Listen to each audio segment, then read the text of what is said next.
Can you still hear me, Corinne? Yes.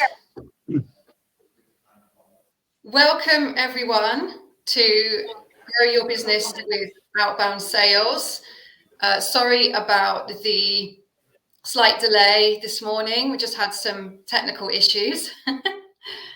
So I'm Corinne, the Managing Director of Ethical Sales. And my mission is to take the sting out of sales for purpose-driven businesses, so that we can help them to change the world one customer at a time. So we provide a range of outbound services for an incredible community of business change makers, fast growth startups, and ethical innovators. And I'm really delighted to be joined by three very special guests today. And I'd like them to introduce themselves in the chat. So, Guy, could you please introduce yourself? Of course, yeah. So I'm the founder of a commercial consultancy called Facets. And we've been going for about 2.5 years. And I suppose a similar mission to you, Corinne, is we are working with SMEs or SMBs and helping them grow.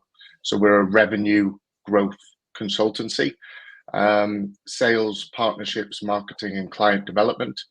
And obviously a lot of what we do for our clients is outbound sales. So hopefully I can add some value today.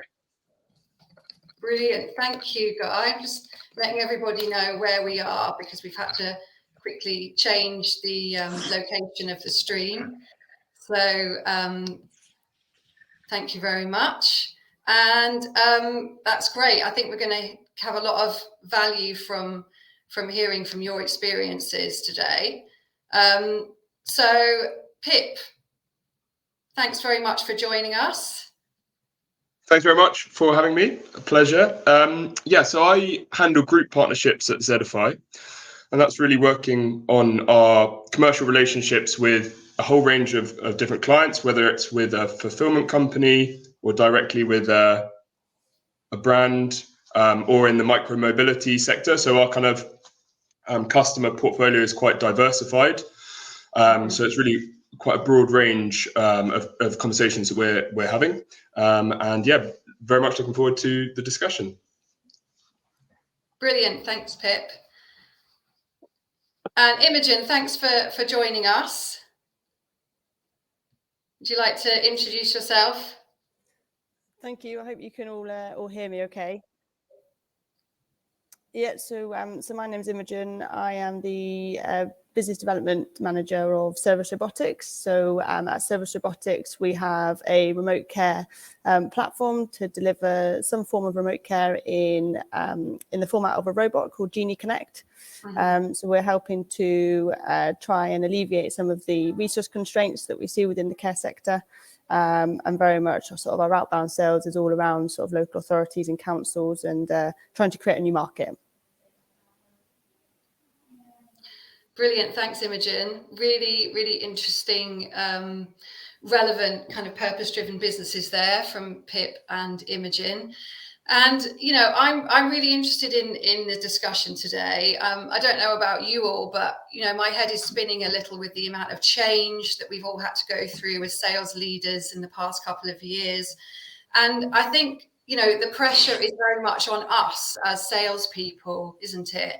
To be, you know, proactive with our outbound sales approaches and, you know, get those results in what is a very challenging economic climate. So I'm really looking forward to today. We've had a record turnout and a record amount of interest in this webinar, which is fantastic. Welcome to those of you who are watching us back on the recording as well. What I've got for us today is 3 questions to ask the panelists, and they're going to be sharing their responses to these questions. And then we'll have a bit of a chance of a Q&A at the end if anybody's managed to find us on the live stream. So guys, please sit back and enjoy as we work through these questions.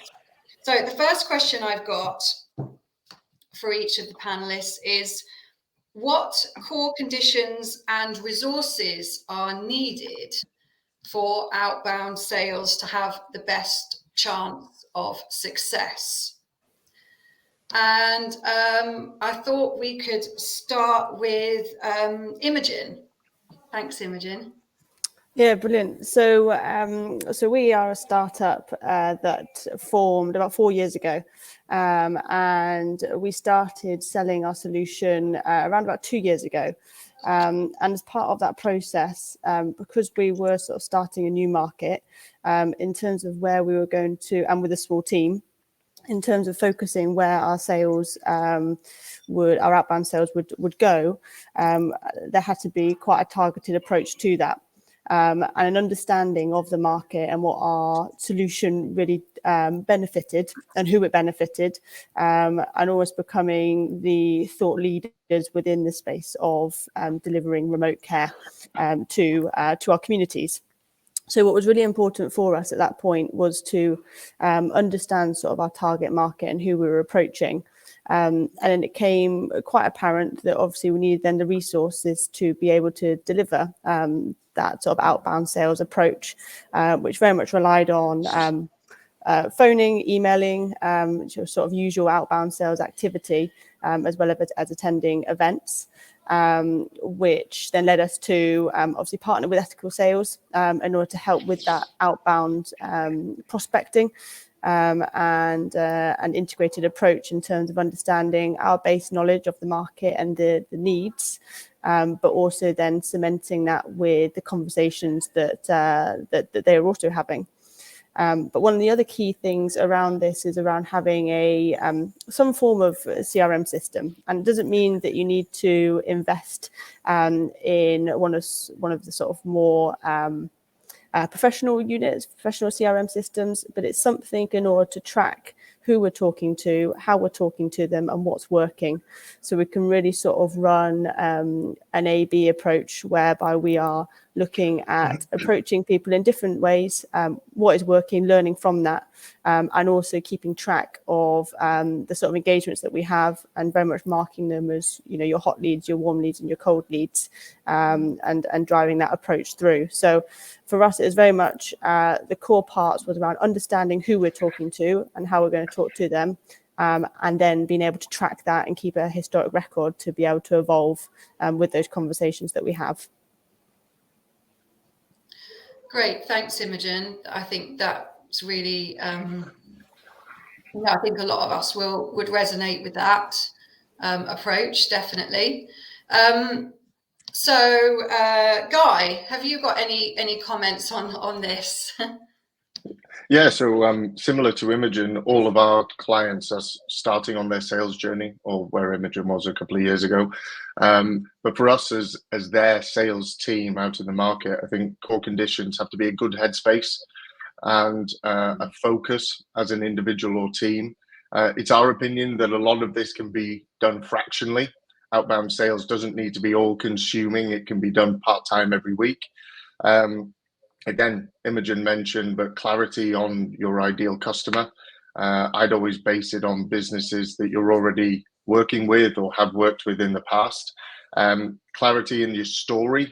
So really understanding your why, but then also having all assets across sales and marketing, essentially singing off the same hymn sheet. So that would be case studies, LinkedIn profiles of individuals in the business, and website. It's all about getting the same messaging, or that messaging uniform.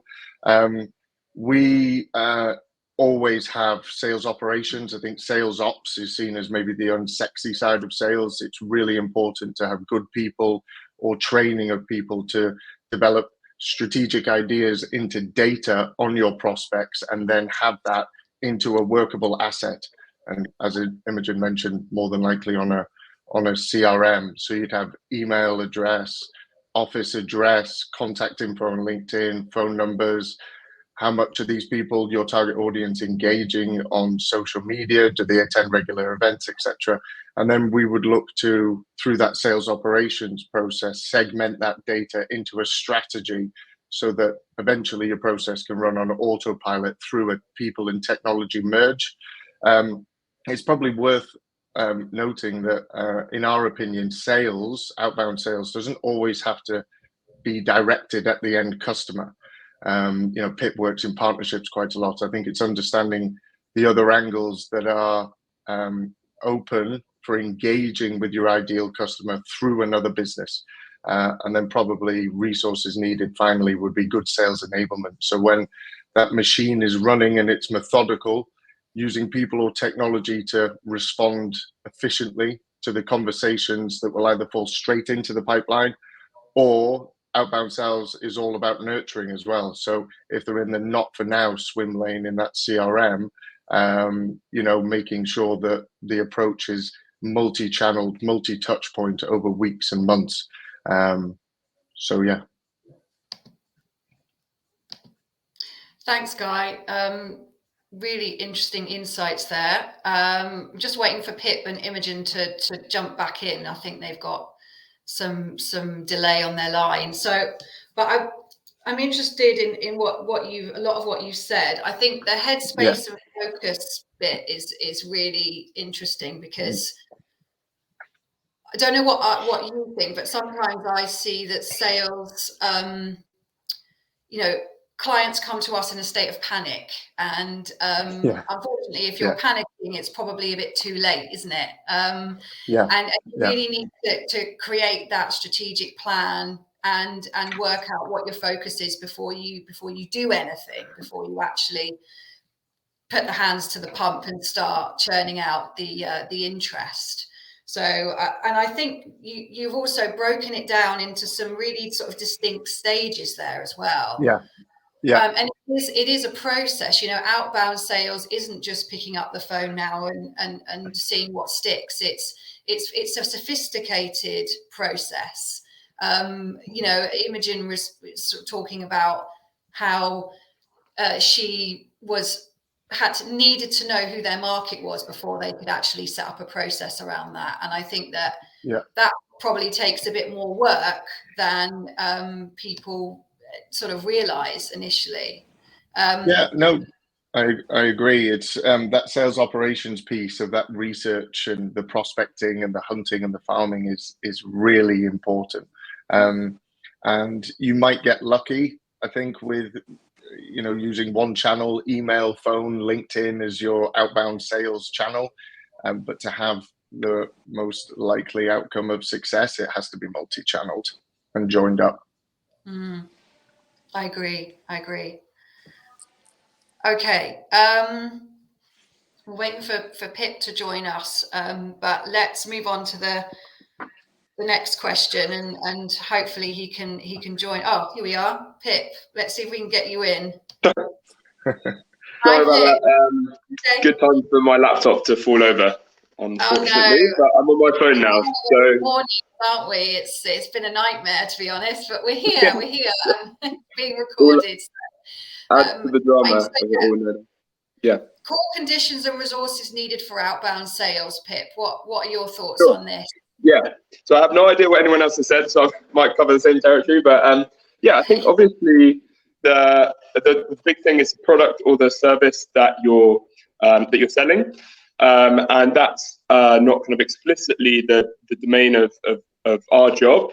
But I think a really important role for a sales team is to kind of feed back to other departments on how you can tweak that service and product. I think, obviously you've got certain core conditions, core aspects, like, Zedify, we're a cargo bike delivery company. That's our core aspect. But then there are actually quite fine margins that our service comes down to, what sort of integrations we have, what tracking links we have. And so although it's not explicitly outbound sales I'm talking about here, but I think a really important part of what we do is to feed back to those other departments. We're the ones in the calls every day. And whether potential customers are explicitly saying they want this, they want X, or whether they're just sort of raising an eyebrow when you say you do or don't have that, I think it's really invaluable. I think that also comes across to a potential customer when you are invested in that process. So I think they really like it when you're kind of a pseudo stakeholder in the whole process. And I think it kind of adds value and richness to that conversation. Of course, another big part I was going to say is, we're a startup. We've got a long way to go, and so that people are buying into what we are now, but also buying into our potential. And so, kind of being able to be a spokesperson for the company on our ambitions and our plans is really important. And I think along with that, the customer gets an idea that you're going to be their internal advocate. So if you're, and I think this is really key, because you're going to be their main touch point. And if they know that you're going to really go to bat for them with internal teams, every customer's got its little quirk. They might want something a little bit unusual. If they know that you're really going to be lobbying for their interests internally, I think they put more trust into you. So I think those things are key. And the last thing I was going to say is, with the service that you do have, because to some extent you're presented with a product or a service to sell, and you've got to sell that. You've got to know what aspects to push and what to at any given moment. So, for example, from our perspective, sometimes people are a bit skeptical about our operational proficiency. They know we've got great sustainability claims, but so that's the bit to really push. We actually say, even if we weren't a sustainable company, we think we'd provide an excellent service for you. Equally, other people really want us to go, deep dive on the sustainability stuff. So it's knowing what facets of your product or service to push at any given moment. Thanks, Pip. That's really interesting. And actually, you did touch on some other aspects of this question in terms of the core conditions and resources. And one of the things that you mentioned that the other two didn't was about that line into other departments in the business, particularly someone like marketing, to make sure that you're aligned and that you're supporting one another. I think that's very, very important. I think that if you can work together, I think even the recent McKinsey reports called the Big Reframe around B2B sales that was published a couple of months ago, that talked about how you need a kind of sales table, and it's not just sales, it's marketing, it's operations, and everyone talking together about the strategy. So I think that's a good point that you made there. Okay, so moving swiftly on, the next question I've got for you all is how are you approaching outbound sales in 2023?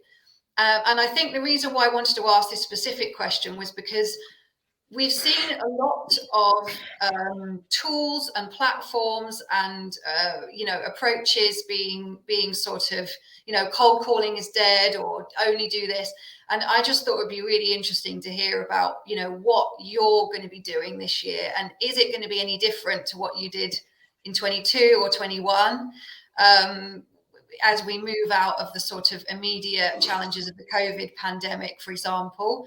Are we moving away from those habits that we set up in terms of virtual sales? So who am I going to get to start? Guy, could you kick us off with this question? Thank you. Yeah, no problem. So as I always do, but I think people that are just starting on this journey might not, I think number one to approach this year has to be with targets. Lots of companies that we go into, they don't really have, they've got an idea of revenue targets, but then they don't know how they're going to get there or what part of outbound sales can make up that revenue target. So I think it's really important to be clear on what good looks like for you and what you're going to be happy with as a business. And if you're just starting on this journey, you're going to do something yourself, then it could be over the next 11 months that one new client from outbound cold sales is good for you. That's an improvement on what you've done before.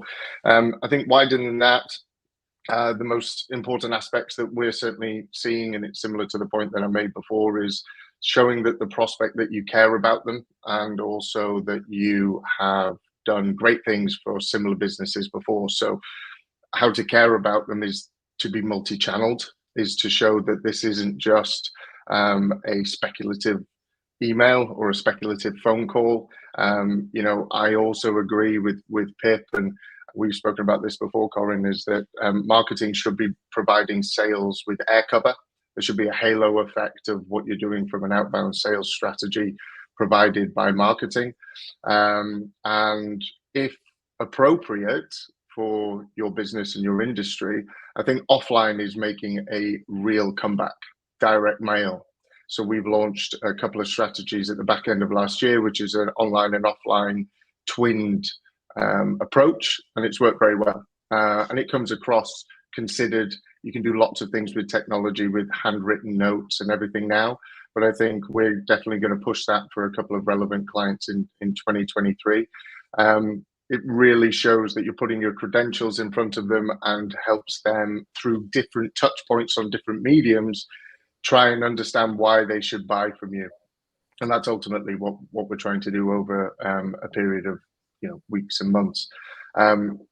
Personalization has been really key in sales for a number of years. There's a lot of buzz around AI and what it can do for you. It is, in our experience, we spent a lot of time working on not only ChatGPT, but other AI platforms in December and early January.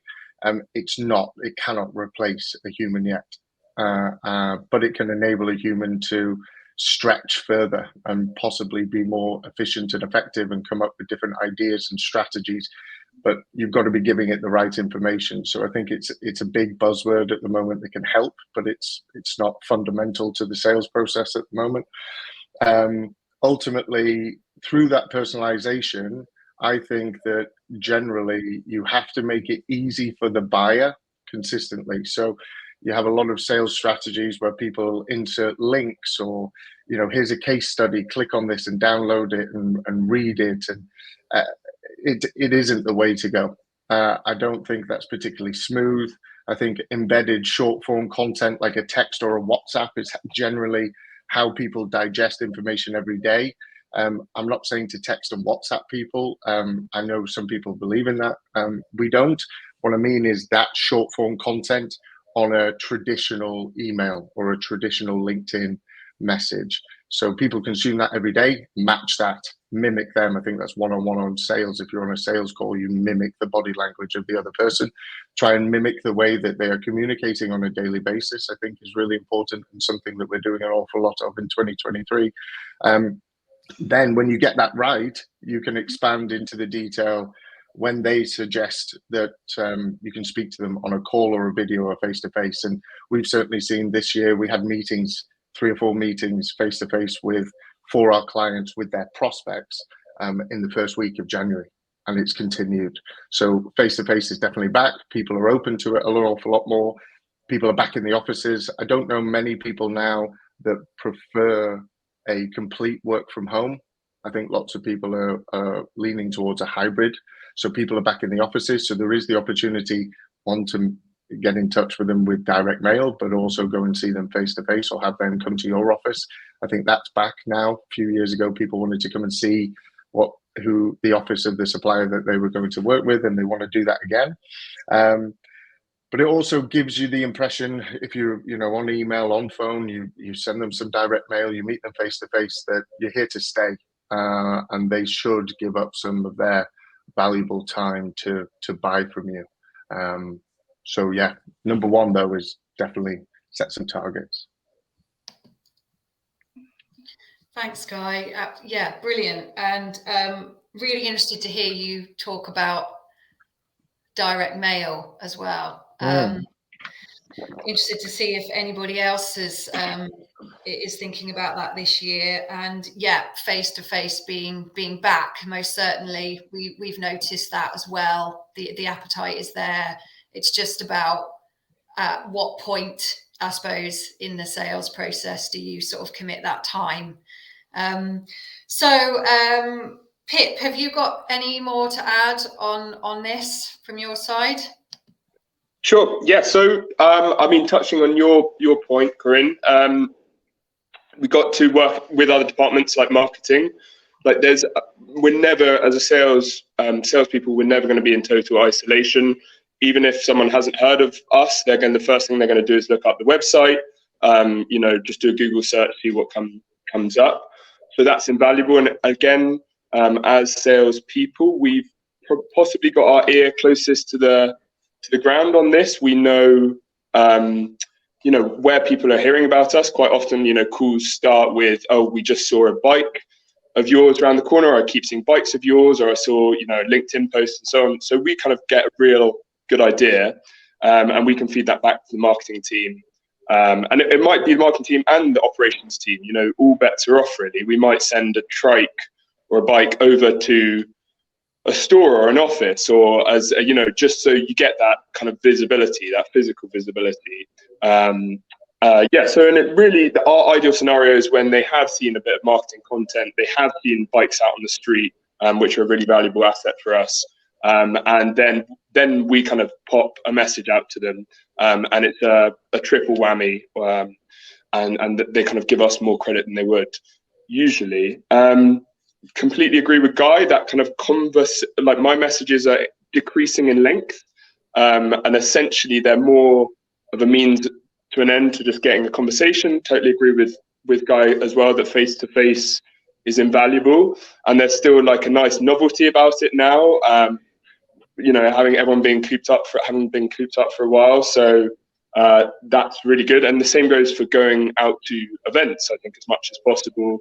Those interactions seem to be worth their weight in gold, just in terms of having a chat with people face to face. So but I would kind of caveat that by saying it's really, as I said before, we've got a really diverse range of customers, and it's knowing how to communicate with each one differently. So, for example, some of the fulfillment companies we work with, they're fairly old school, and they actually quite like a well-structured email, and maybe there's going to be a bit of flattery in there. Kind of, it's a bit more of an old-fashioned relationship of like we are, fawning over them a bit, for want of a better expression. Whereas, a sort of a younger startup probably isn't going to be so keen on that. It's a bit too salesy, and they really are more going to appreciate that, just that short message to kick things off. So it's knowing when to use which, really. Thanks, Pip. Yeah, I think you're right. It goes back to Guy's point about it has to be showing that you care, and a way of showing that you care is by responding to that buyer in the right way that is appropriate for them, isn't it? And I love that visibility idea that you've got at Zedify, and I know that you do that particularly well because your products and services are quite visible, and they're kind of quite unique still in the market, in terms of the electric cargo bikes. But I think that being creative like that with your team, and thinking about how you can provide an experience, it is a very valuable one in what is a very crowded online marketplace. So if you can take it offline and do something a bit different and get noticed, then that, I think that's a real selling point. And hopefully we'll get that foot in the door, which is what Outbound is all about, really, starting that conversation. Thanks, Pip.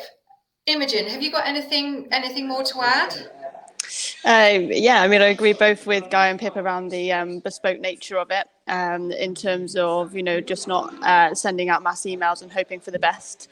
In terms of because of the way in which we work and the product and service that we're offering, it has to be very much thought leadership and knowledge led of what people are facing, what pressures of people are under, especially within local authorities as well, when they're getting emails about all sorts, and understanding what are they reading sort of that week, and how can we capture their attention based on that news. So, for example, over the Christmas period, we had a lot of information thrown at us around ambulance wait times and longer stays in hospital, and trying to get people out of hospital. So our marketing material and emails were all focused around that, and how we can use our service to help with that problem.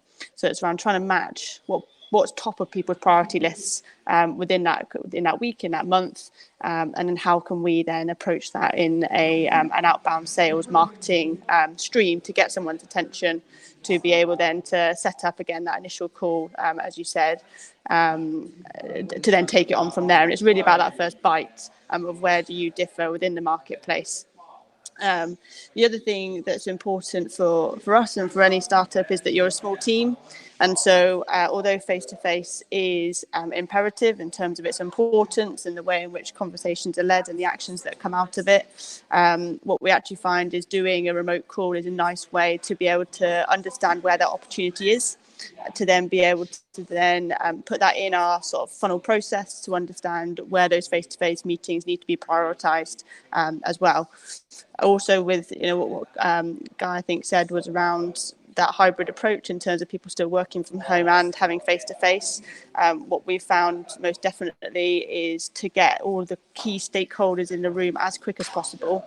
There is an approach whereby we've done quite a few in-person and remote calls at a time, so that highlighting to try and get all those stakeholders involved. And it's okay to do that. I think it's I think we've now learned how to operate both remote and things. The end goal of getting all those right people in the room to be able to make those decisions and start that process and make that process go quick.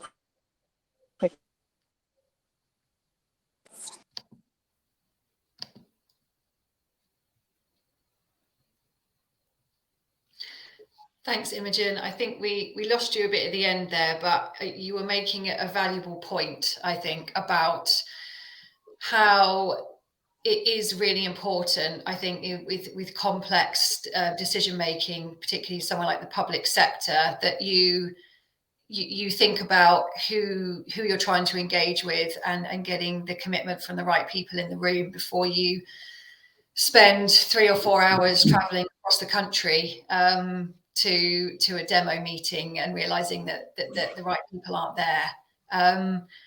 I think that's something I know from experience, because we work closely with Service Robotics. That's something that we're quite strict about, and it does seem to be paying off.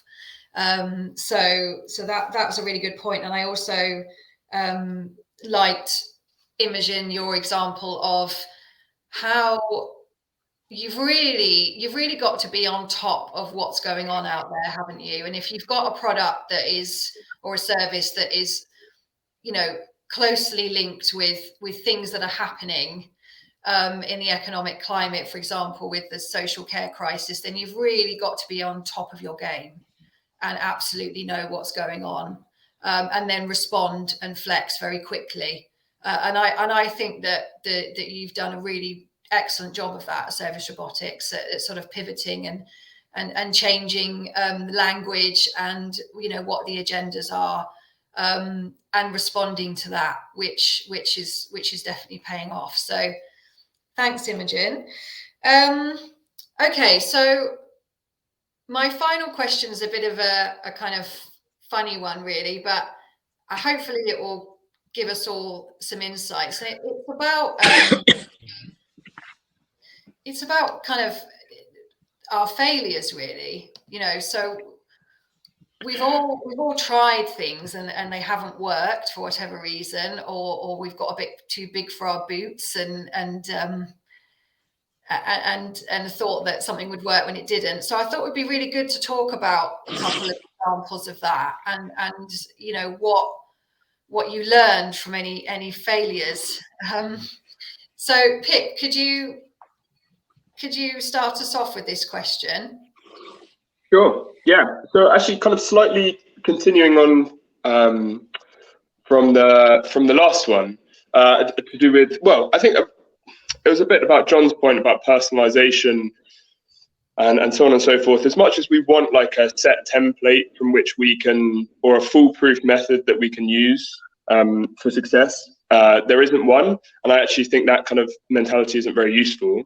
So, and part of that is to keep yourself as a salesperson invigorated and engaged. So I think that is really valuable. So some failures come from that, maybe that period when you have been trying one approach for too long, and you're getting stale, and you're getting a bit bored of it yourself. And at that point, you just need to switch it up for your own benefit, essentially, to keep yourself engaged and to try a new approach from what you're doing. So I think it's good to always be kind of adapting your approach.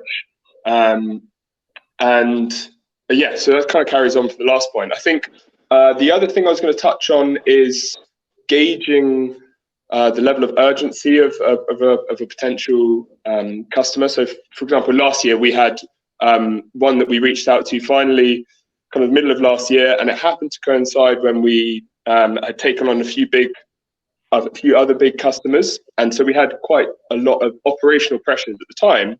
And with some of our customers, they're happy to kind of wait a few weeks, a few months for us to kind of get things set up, get an integration sorted, and so on and so forth. And we might have fallen into the trap of thinking, yeah, we can kind of keep this simmering for a couple of months while we just kind of deal with our operational pressures.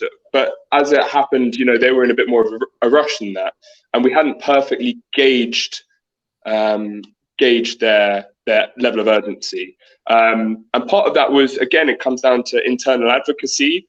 When you do know that someone's in more of a rush than another, or someone really wants something a lot, you've got to then emphasize that to your internal teams as well as possible. So your sell is as much to the potential customer as it is to the internal teams to make things happen, essentially, and to know when to really push that and say, look, we've got to do this, otherwise we're going to lose the customer. And so I think that is a huge part of what we do. And actually knowing, which ones are a lost cause and which ones aren't, so that you kind of spread your resources evenly. Yeah, I would say I'm sure there are loads of other failures as well, but yeah, it's either that kind of inertia that I think the one point I was going to also use is there are people we've reached out to this January who we've had a really positive reception from, but that raises the question, why didn't we reach out to them a year ago? And so I suppose as salespeople, some of our failures are actually invisible. They're in the leads that we don't pursue. And that's a kind of an interesting approach. There's a huge amount of potential out there. And it's just, you've got to tap into the right areas. But yeah, that was quite rambly, but that was my take on it all. Not rambling at all, Pip. Very, very useful. I like the first point you made about things getting a bit stale, and I think it's a real challenge for salespeople that work full time. Is how do you keep things fresh, and how do you keep trying new things? So yeah, and then obviously the speed of the sales process is always going to be a challenge, isn't it? Because as salespeople, we want to bring the deals in as fast as we can, and if you have that operational kind of backlog to deal with, that can be frustrating. But I'm sure it's commonplace in every industry, really, and it's just about how to deal with that, and from a buyer perspective, how to give them an experience that they're going to value, even if there is a bit of a delay. So, Guy, could you let us know a bit more about this? Yeah. So I looked at this as, I suppose it depends what you class as a failure. Poor results or horror stories. And whilst I'm in a fortunate position that poor results haven't really happened for a long time, I definitely learned an awful lot for why they did do, particularly at the beginning of my career. But it was, again, all about that research and prospecting, that unsexy side of sales, just not done well. And the horror stories were and have been, I guess, few and far between. But thinking back, I think those failures definitely came from not giving the process time to develop and not being methodical in my approach. So I guess it was a failure in persistence, for want of a better word. And horror stories, I've definitely had several failures when emailing or getting in touch with several people in the same business in a short period of time with a very similar message. I think we've probably all been there. But as I mentioned earlier, what those prospects evidently didn't feel is the love, or they didn't feel cared for. It will have come across like a shot in the dark. So I was able to learn all about segmentation and personalization, which is something else that we've all mentioned previously. So, as an example, if you have an ideal customer, say it's a manufacturing and engineering firm, who's the profile in that business that you can work with? And often it's 3 or 4 different people, all with different job titles, different requirements, different decision-making capabilities. So what I would look to do is segment those out. And then say, as an example, the head of marketing would get one style of communication and one style of message, almost a campaign towards her or him. The founder would be another, and very simply, I suppose the opener would be a little bit more like, I know this doesn't sit in your day-to-day, but who within your team does this sit with? And then naturally some leverage and a call to action of, can you let me know who the appropriate person in the team is to speak to? Head of IT might be another one. Possibly not a buyer, again, depending on your product, but an influencer. So not exactly the right person. So the opener on any communication, and again, keeping that really short, would reference that. You'd want to spread the messaging out over weeks, so you never have a conflict. But what you do have is multiple messages to different people at different times. And I think what we're seeing an awful lot of is, and I think if people adopted that type of strategy, you'd be surprised how that style of correspondence generates in people in the team getting in touch, who maybe you might or might not have already researched and prospected. So the amount of times we'll send a message to a founder, not hear anything back from him or her, but actually the head of marketing, the head of e-commerce, or the head of the CTO will get in touch and say, Corinne put this across to me. I'm really interested, and I'll fill her in when we meet. So naturally, then again, I suppose a failure could be not taking everybody else in that business out of your process then. That can be quite laborious and manual if you've got the technology set up efficiently, but you've got to go back in and make sure that no form of BD goes to anybody in that business whilst the communication is evolving with that one individual. And then I think Pip mentioned right at the beginning, it's about being able to open doors and spread into potentially different departments or different sections of the business. So I think Pip mentioned about just wrote a note about gauging the timeline where the customer is. We've all done that before as well. Not ask the appropriate questions, expected a process to take this long and it can take this long. And I think what often people do, or what I've done in the past, is whatever product or service I was selling, because I was always working full-time for a business before Facets, for one business selling one product or service, was understanding where that product or service sat within that business's ecosystem and how important it was to that company. You might be 5th in line. They might have 4 other priorities. So I think Pip mentioned about managing that relationship effectively. I completely agree that you need to know where you sit in terms of the priority list and what the founders, the board, whoever's making the decision, what's in their minds, even if you haven't spoken to them directly. So hopefully maybe we went on a little bit too much, but some solutions from the problems that I've faced in the past. No, it's absolutely fascinating. Thank you, Guy. It is sophisticated outbound, I think, is what you're talking about. Process driven is complicated, it's complex. And I think, that's the truth. And I think as you talked about, the failures come from thinking that there's a one size fits all approach. It doesn't matter who you're speaking to. It doesn't matter who you're trying to get through to. You can just whack out a load of emails and sort of hope for the best. And it really isn't like that anymore. Not from our experience anyway. So Imogen, Have you got any more to share on this?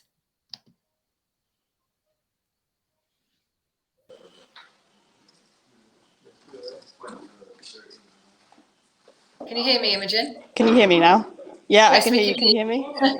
Yeah. Okay, perfect. Right, I'll be quick because Guy mentioned a lot of things that that I reflect closely to around getting the right people, getting the right budgets, getting the right budget holders within the public sector. You get, this is the bread and butter of lots of people involved with many decisions and trying to get up that tree quite quickly and trying to be as direct as possible.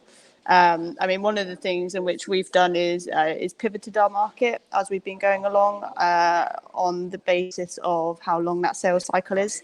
So understanding where money can be accessed, especially in the public sector, the business that is still sort of investment led and sort of at that point in which we are.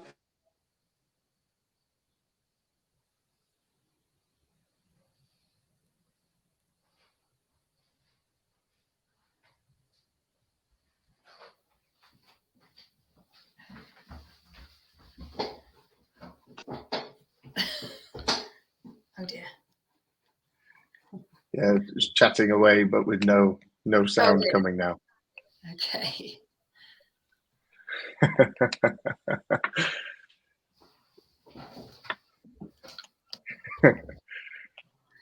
Sorry there, Imogen. I think we lost you. I wish I could lip read. Yes. Could you just repeat the last couple of sentences?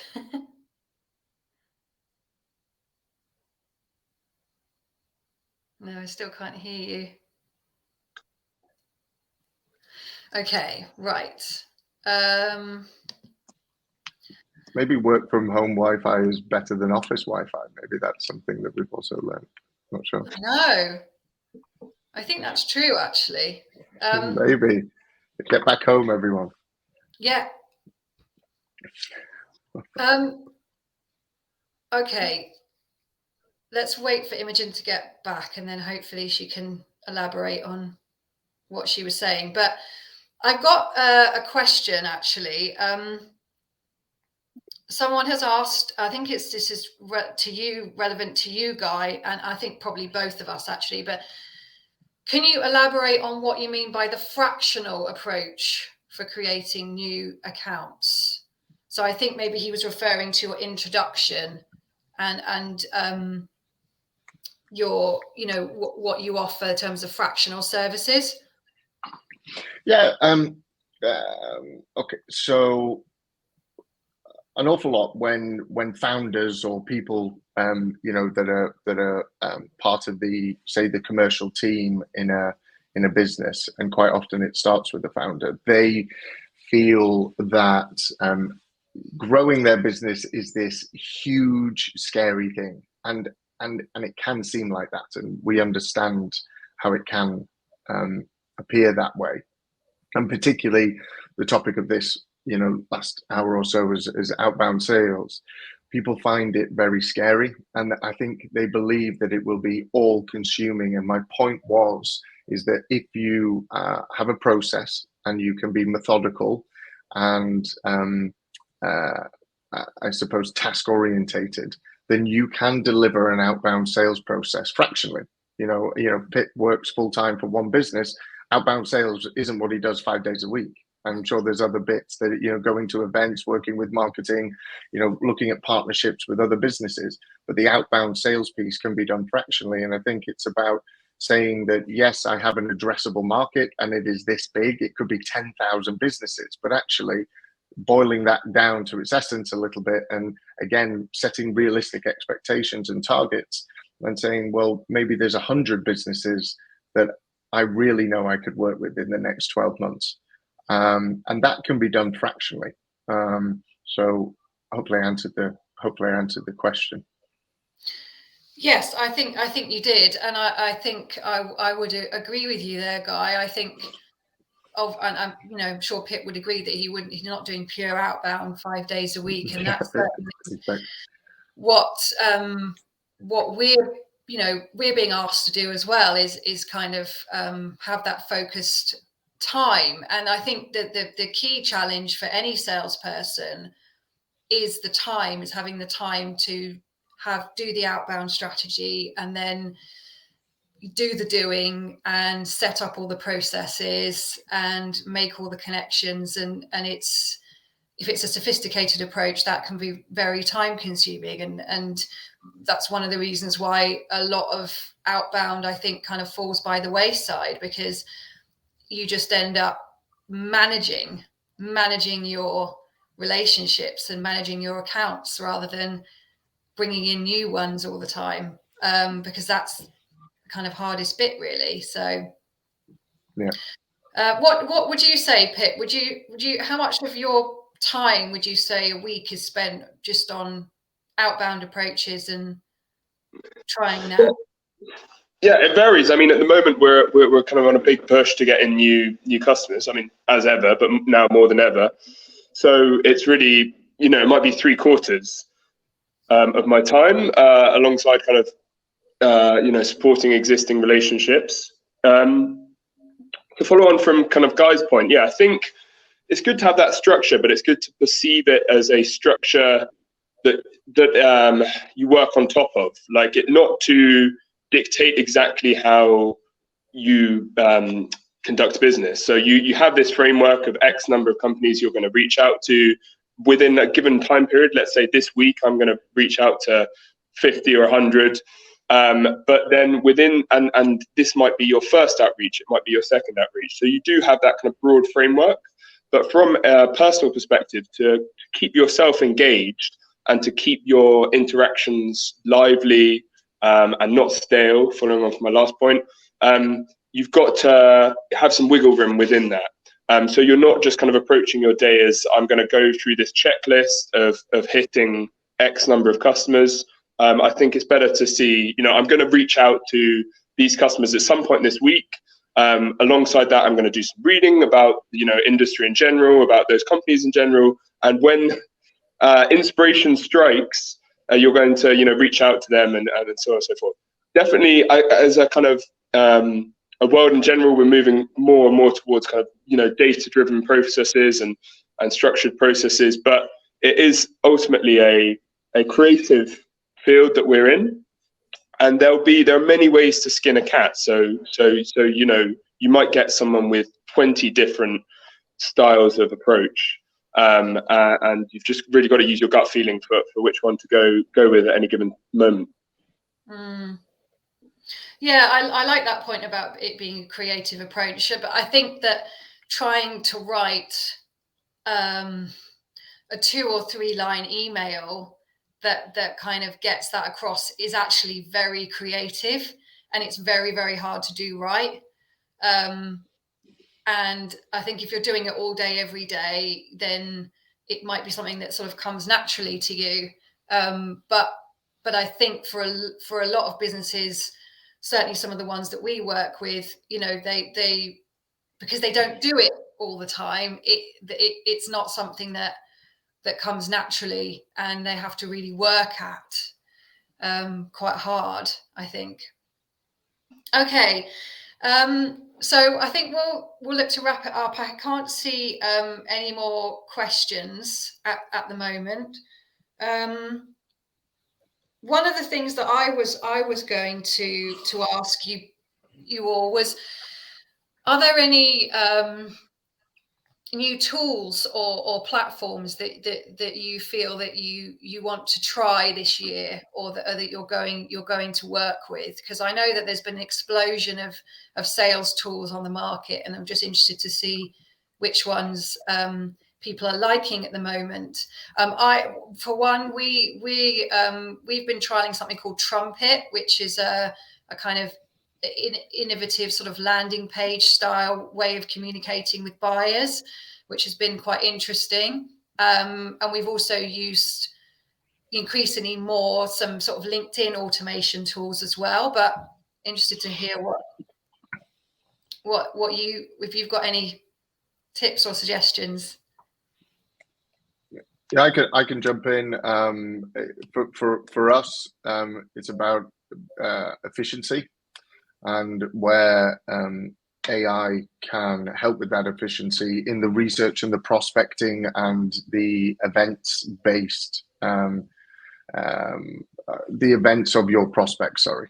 So we're in conversations. I mentioned it earlier. We geeked out an awful lot on AI and what the potential of it can be over December and early parts of January, and we're in discussions with a business that will almost create a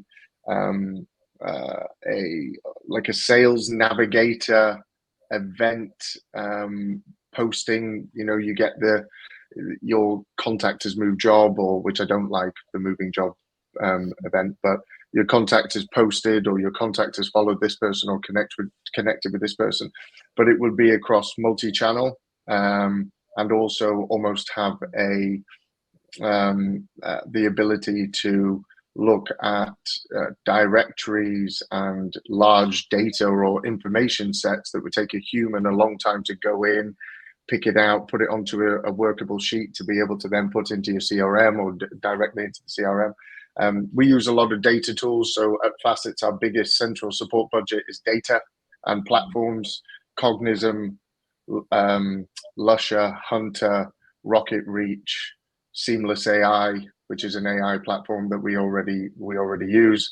And we're looking to build out our own proprietary technology on that as well. But it will be to streamline that research and data piece, which is absolutely paramount to any sales outbound strategy, is getting that research right and understanding the movers and shakers within that target audience. So when used right, I think, you know, AI and tools can be great.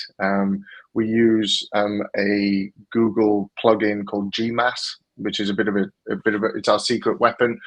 So one of the key things, and I could geek out on this for a long time, but one of the key things that sales teams have challenges with is deliverability.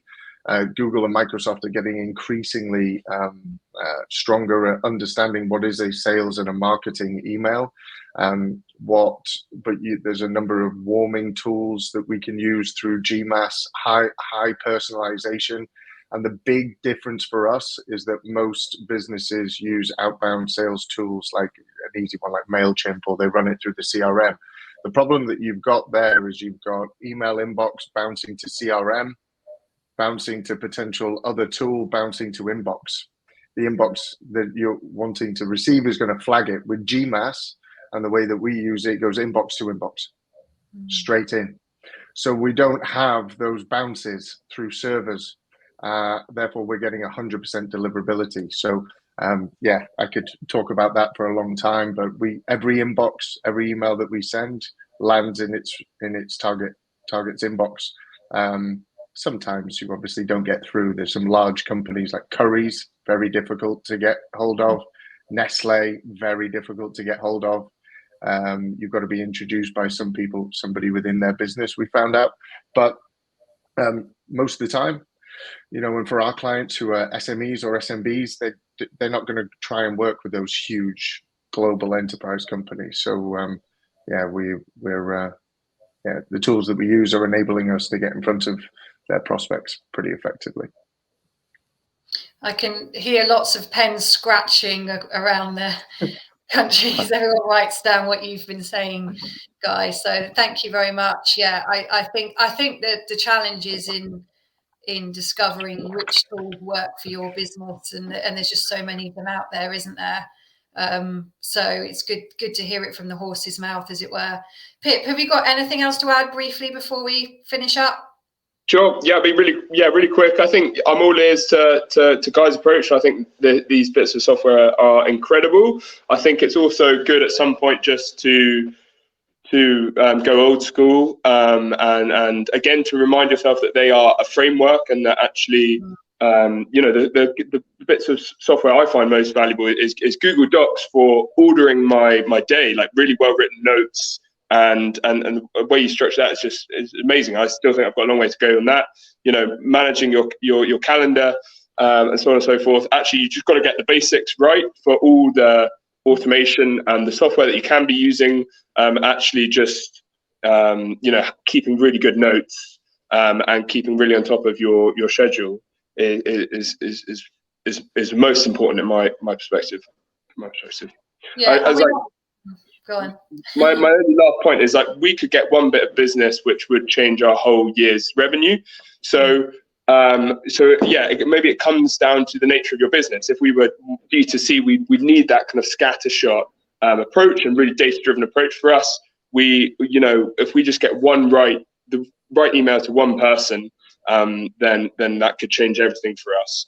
So it's kind of smaller data sets.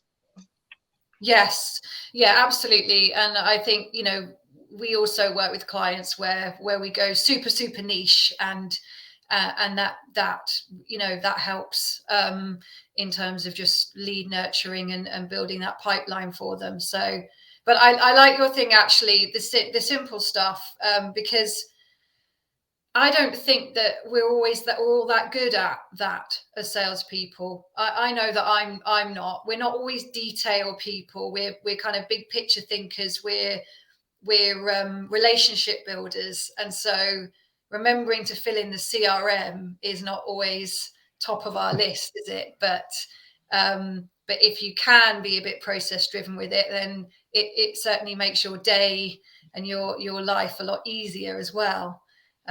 So if anyone's got a plug-in for someone who can just fill in the notes after a meeting, then I'd love that one, because that's definitely my weakness. You should try, joking aside, you should try fireflies.ai. Okay.